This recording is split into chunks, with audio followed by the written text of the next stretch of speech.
A realidade da pandemia do Covid-19 tem afetado a todos nós, a toda a nossa sociedade e a igreja em particular.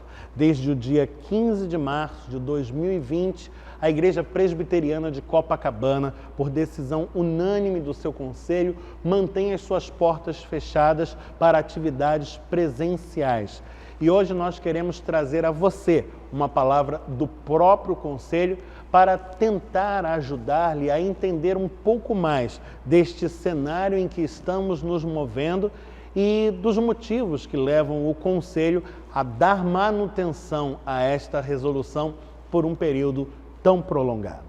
Uma das providências tomadas pelo conselho foi convocar uma comissão para auxiliá-lo a ter um olhar mais abrangente e mais preciso sobre este fenômeno que é inédito para todos nós e de grande complexidade. Esta comissão é formada por 12 membros da igreja, cada um com uma capacidade específica. Temos irmãos versados na área de saúde, médicos, enfermeiros, sanitaristas. Temos também irmãos versados em outras áreas, direito, administração, comunicação. E ainda, nesta comissão estão representados todos os principais segmentos da nossa membresia. Nossas sociedades internas, a junta diaconal, o próprio conselho, o grupo de músicos da igreja, dentre outros. A ideia desta comissão é cooperar com o conselho e as decisões do conselho têm sido baseadas no parecer dessa comissão.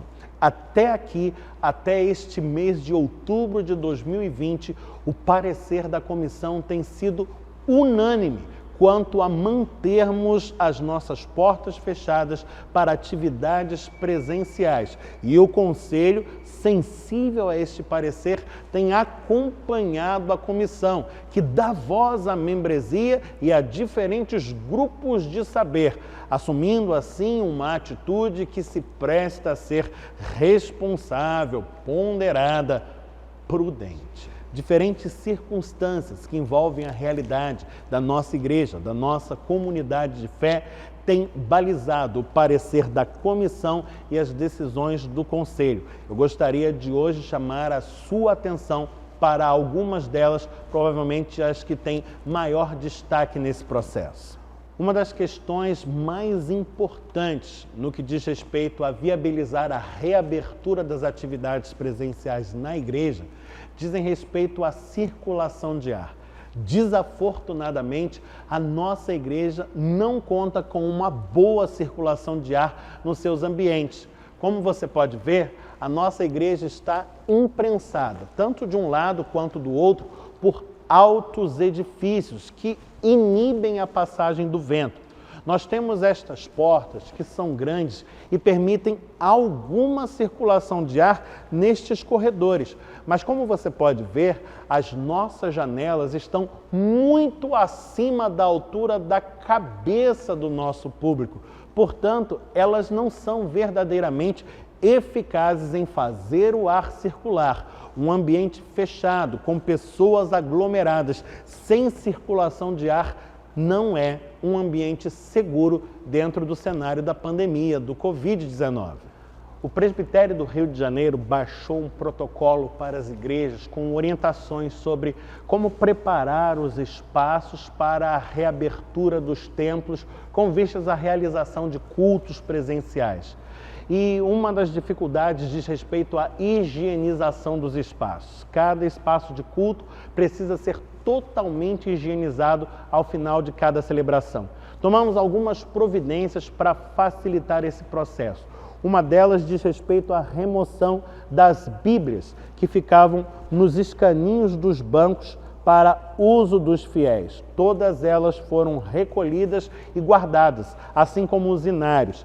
Também aquelas almofadinhas que utilizávamos para nos ajoelhar estão guardadas. É muito difícil higienizar esse material após cada celebração. Seria, a bem da verdade, irrealizável. As peças de tapeçaria, incluindo-se a tapeçaria que cobre o corredor central da nave da nossa igreja e ainda as tapeçarias que cobrem o nosso altar, todas elas foram igualmente recolhidas. Não há mais nenhuma peça de tapeçaria e estes são cuidados necessários para otimizar a higienização do espaço. Outras providências que dizem respeito ao preparo da nossa igreja para o processo de reabertura dizem respeito à compra de equipamentos. Temos investido na aquisição de totens de álcool gel, dispensas de álcool gel, tapetes sanitizantes e equipamentos de proteção individual para a nossa equipe, os nossos funcionários, como máscaras, luvas, botas e outros acessórios. A compra desses equipamentos já gerou para nós custos da ordem de mais de R$4.000 e devemos lembrar que estes materiais serão consumidos ao longo de um mês ou dois e precisarão então ser repostos. Portanto, esse é um custo que tende a se renovar mensalmente, mas não é o mais elevado de todos. O custo mais alto deve se dar com recursos humanos. Temos uma equipe de limpeza bastante reduzida e que ordinariamente nos assiste muito bem, mas dentro destes protocolos impostos pela pandemia, teremos de fazer investimentos na equipe, investimentos em pessoal, em recursos humanos. Isso implica novos contratos de trabalho, despesas altas e permanentes, e isto certamente exercerá um impacto significativo nas finanças da nossa instituição. Um fator dificultador neste processo é também o distanciamento imposto pelos protocolos de segurança para a membresia participar dos cultos de maneira segura, ou pelo menos segura dentro das possibilidades que o momento nos oferece. O distanciamento ideal é de 2 metros entre cada participante. Se você observar, fizemos algumas marcações nos bancos da igreja, são estes X em fita adesiva, e você pode ver assim onde estão previstos os assentos.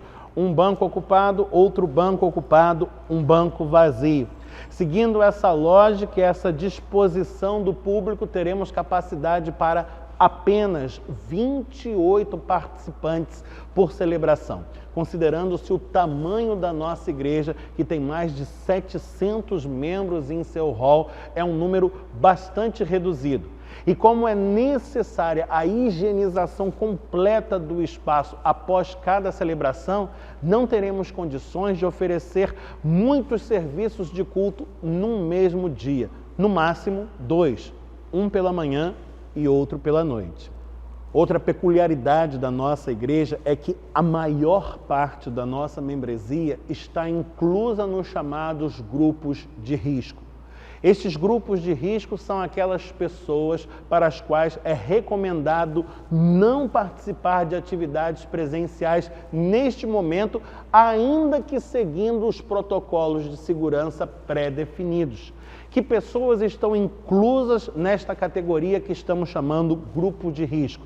Bom, crianças de até 12 anos de idade e, por conseguinte, os pais e as mães, os responsáveis destas crianças, pessoas acima de 60 anos de idade e ainda os portadores de comorbidades, pressão alta, diabetes, problemas cardíacos, dentre outros. É, portanto, uma parcela muito significativa da nossa igreja que fica de fora, neste primeiro momento, do processo de reabertura por questões de segurança. Digo com segurança a você que mais de 70% da nossa membresia está inclusa nessa categoria chamada grupo de risco, o que nos leva a nos entristecermos com a perspectiva de reabrir as portas da igreja, sendo que a maior parte dos seus membros não poderá tomar parte nas celebrações. É fato ainda que as recomendações dos protocolos de segurança visam a preservação da vida, da integridade de todos que se achegam a este espaço, mas nossos recursos são limitados no que diz respeito a assegurar o cumprimento dessas regras. Nada impede que pessoas, movidas inclusive com a melhor das intenções, se acheguem ao espaço de maneira indevida, fazendo uso dele indevidamente, fora dos padrões previamente estabelecidos, e assumindo comportamentos de risco para si mesmos e para outrem. Ou seja, a situação não é simples, é bastante delicada. É fato também que a liturgia da igreja ficará muitíssimo modificada, alterada e em parte até mesmo desfigurada, dado o habitual das nossas tradições e a realidade imposta pelo novo normal. Veja você que, em primeiro lugar, a atividade do canto está, em tese, totalmente proibida. Especialistas afirmam que a prática do canto é uma das mais perigosas no que diz respeito à transmissão do vírus do Covid-19, porque o canto implica na respiração e na emissão do ar com projeção e grande projeção de saliva também. Para que o canto se dê de maneira segura, é necessário um espaçamento de mais de 4 metros entre cada cantor. E isso, num culto, seria muito dificilmente realizável. Segundo os protocolos de segurança baixados pelo presbitério às igrejas, o canto, nas suas variadas formas, deve ser suspenso na liturgia. Tanto o canto solo, quanto o canto coral, quanto o canto congregacional. Imagine você a liturgia sem o canto, sem os hinos, sem a música. É uma liturgia bastante diferente. E como as aglomerações estão de todo interditadas, segundo o protocolo recebido do presbitério, o ato do ofertório também funcionará de maneira diferente. Não poderemos ter mais a marcha das ofertas, nem tampouco a marcha de distribuição dos elementos da Eucaristia, o pão e o vinho. A própria celebração eucarística se tornou mais difícil, mais complicada. Os elementos já não podem fazer parte daquele rito de preparação usual encabeçado pelos oficiais diáconos, feito com temor e tremor e com oração. Agora devem ser encomendados previamente e ser recebidos embalados individualmente, o cálice e o pão em embalagens plásticas específicas e entregues assim, numa espécie de kit lacrado na mão de cada fiel. É uma realidade muito atípica, muito diferente, a qual precisaremos nos adaptar. Mas não é só isso. Imagine você uma celebração cultica em que as pessoas estão afastadas umas das outras e todas elas mascaradas, com a face coberta. É uma liturgia em que não haverá apertos de mãos, em que não haverá abraços, em que não haverá conversas com os irmãos antes ou depois dos cultos, em que os rostos estarão cobertos e tudo o que nos restará é o olhar. É uma liturgia onde não há mais expressões de amabilidade nem sorrisos para compartilhar. É uma liturgia onde, ao chegarmos, não podemos ter contato com ninguém e, ao sairmos, tampouco poderemos fazer. É uma liturgia impessoal, é uma liturgia desumanizada. Assim sendo, levando-se em conta todos esses elementos e ainda o fato de que, segundo as estatísticas, o bairro de Copacabana é não apenas um dos mais atingidos em nossa cidade, em nosso estado e em nosso país, mas um dos mais atingidos no mundo pela pandemia do Covid-19, a comissão, juntamente com o conselho, se fez a seguinte pergunta: vale a pena abrir agora? Vale a pena abrir as portas da igreja e assumir os elevados riscos envolvendo vidas humanas, com a taxa de retransmissão da doença na casa de 1,19, sendo que o presbitério havia recomendado não ensejar qualquer reabertura enquanto a taxa estivesse acima de 1,0? Vale a pena abrir as portas e assumir risco tão alto com custos materiais tão elevados para a instituição, deixando de fora a maior parte da membresia da igreja, que não poderá participar das celebrações, mas continuará de casa, assistindo a tudo pela internet.